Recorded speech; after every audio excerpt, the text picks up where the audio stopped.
What is going on, guys and gals? It is your boy J Love coming back at you with another video. Guys, in this video, we're going to be talking about 3 tips or 3 things I wish I would have known before we started our trucking company.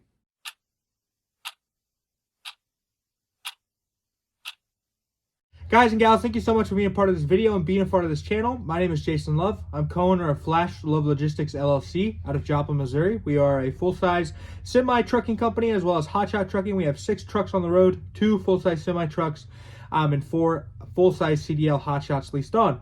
We started our company back in October of 2020. A friend and I started it, and we had zero idea what we were doing. But ever since then, I've made videos kind of teaching about things I've learned. And so if you go back through the videos, you'll see 3 years worth of trial and error until we get to this point right now.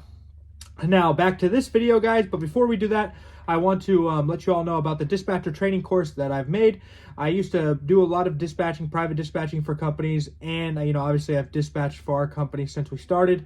I wanted to make this training course because a lot of people hit me up about training them to be dispatchers, or about asking me tips and tricks, or they're asking for referrals to go to dispatching companies, whatever the case may be. Now, there's a lot of dispatching companies out there, but they do charge an arm and a leg, and a lot of times they're not going to care about you as much as you need them to, or as much as you would if you were dispatching for yourself. So this course is made so if you're driving yourself, you can take it and know how to dispatch for yourself, or you can have a friend or family member take the course, and then you can hire them, giving them a good job, and then they can work for you. And obviously, they're going to care more than some third-party company. So if you guys want to check that out, I'll link it down below. Now back to the video, guys. 3 things I would have known, or 3 tips and tricks that I'll give you if you are planning on starting a hotshot trucking company or just a normal trucking company. Trucking is not easy, but really any business you start isn't going to be easy. I've learned that you're going to run into a lot of things you didn't plan, and you're going to have to be able to get through it. So that's pretty much, tip number 1 that I wasn't even trying to give. Just be ready for the unexpected at all times, because the unexpected will happen. I can't tell you how many times, I'm sitting back thinking, how the heck did that happen? Or what caused this? Or how did we get here type of deal. But it's just, there's a lot of stuff that's going to be out of your control. And so you have to be able to get through tough situations. And you have to be able to learn from those situations and become better. So it's definitely a learning time, and it's important that you're ready to do that thing. And don't think that just getting into trucking and into hotshot, you're just going to start printing money, because that's definitely not the case. Obviously, when the going's good, we do make a good amount of money, but when the going's bad, you will lose a good amount of money. So and just like any other business, it's going to be hit and miss. So make sure you keep that in mind. Now, first tip I can give you guys, something I wish I would have known, is keep monthly payments low. I think a lot of people think, once I get on the road, once I'm on the road, I'll be making good money. It won't even matter. It won't even be an issue, right? So they don't, really care about interest rates that they're getting for the equipment that they're buying. They don't really care about their monthly payments. They're not really caring about how much the insurance costs. They're not really trying to get the best fuel card possible when they first start out. So they're kind of just saying, I don't care how much it costs a month. Like, once I get on the road, I'll be making good money. It doesn't matter, right? And that's not always the case. Most of the time, it's not going to be the case, right? When you first start your trucking company and you get on the road, it's going to be difficult, guys. You're going to have a brand new authority if you're not leasing on to anybody. And it's going to be a little hard to find good freight, And if you have a really high, truck payment, really high trailer payment, really high insurance payment, and you have, high interest rates on everything, you're going to have to constantly be on the road just trying to make that money to be able to pay your monthly expenses. So you need to realize that it's important to keep your monthly payments low. When you buy your equipment, if you are going to finance, really fight to get the best interest rate possible. Maybe extend the loan out a little bit so that you have a little bit of wiggle room on that monthly payment. Maybe don't get the Lariat trim level, or the Platinum, or whatever the case may be. If you're doing hotshot, if you're buying a semi truck, just make sure that you're you can buy a good one at a good price, and you're not just like getting carried away by the name brand or how it looks, or whatever the case may be. Keep those monthly payments low, because the lower that you have to pay per month is going to give you more wiggle room when you do run into the issues that you're going to run into, right? So just keep those monthly payments low. And don't just jump into it with a $2,500 a month insurance payment thinking that's normal and that you're going to be able to pay without an issue. Really fight to get a better insurance payment. Take your time, get multiple quotes. A lot of people are only going to be able to go through a couple different companies, Progressive being the main one, but just take your time and have more than one broker work on your insurance quote and really try to fight to get the best quote possible.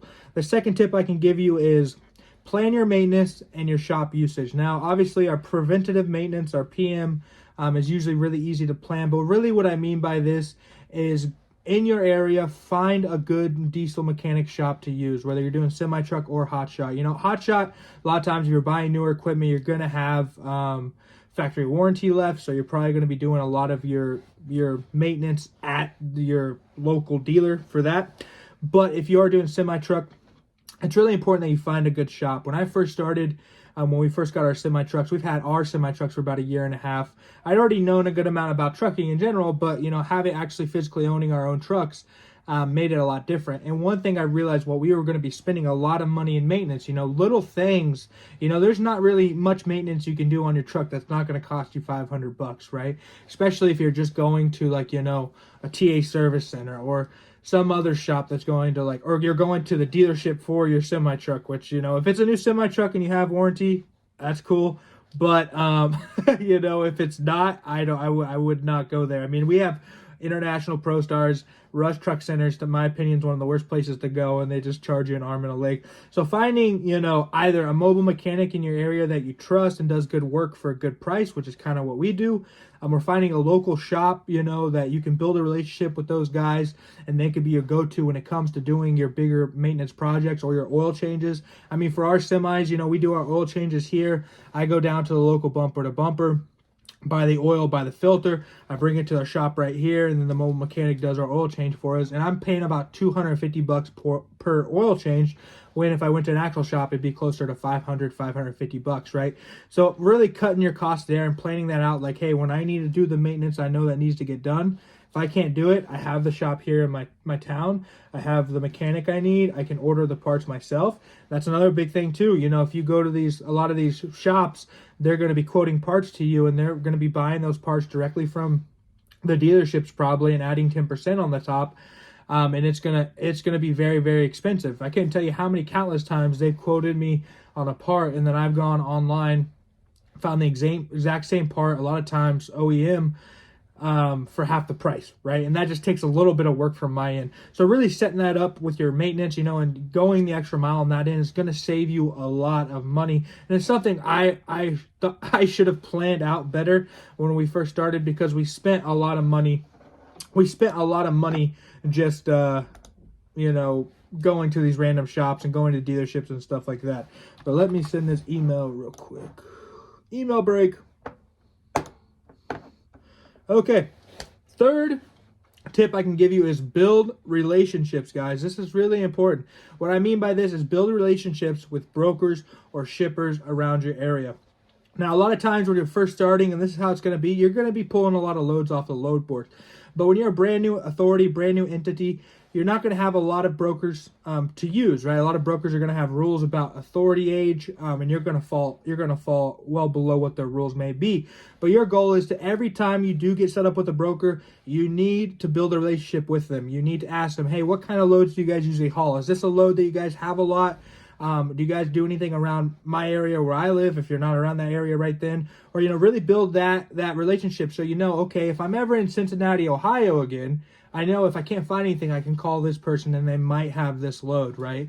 And this is a really big tip about where you actually live, right? So, for example, I live in a small town in Missouri, but one day on the load board, I was booking a load, and I found this brokerage that happens to be only 15 miles from my house. The lady's local, and she consistently has these loads out of my area, right? So once I booked that load off the load board, I then made, you know, a relationship with her where she emails me the loads she has every day. You know, we've hauled, you know, probably 15 plus loads from her, because she always has loads moving out of our area, right? And instead of me having to constantly look at the load board when I'm in this area, I know 9 out of 10 times she's going to have an okay paying load or a good paying load to get us going somewhere from here. So it's really important, guys, build those relationships because it's going to make your life a lot easier when you're brand new.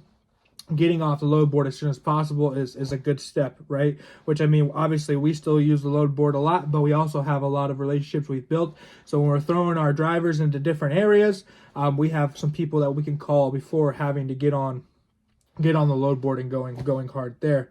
But yeah, guys, I wanted to make this video for you. The 3 kind of tips I can give you, 3 things I wish I would have known, or I wish I would have done when we first started, was keep those monthly payments low, plan your maintenance and your shop usage, and build relationships with people that are local, and just build relationships with brokers in general. Well, guys, I love you so much. I'm thankful for you being part of this video, and I hope you all have a great day.